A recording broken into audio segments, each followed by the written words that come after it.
Additional lang mga kadods. Ito mga kadods, pansinin mo, meron siyang nakaumbok dito. Ito, lapit mo bay.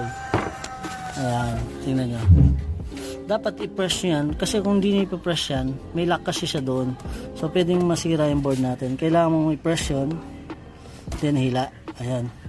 Para mas mapadali po yung pagtanggal nyo. Ayan. Ganun lang po.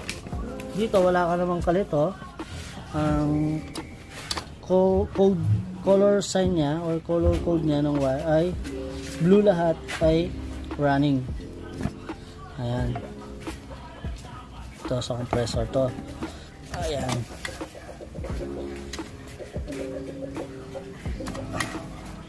So medyo na sa pag-vlog mga kadods.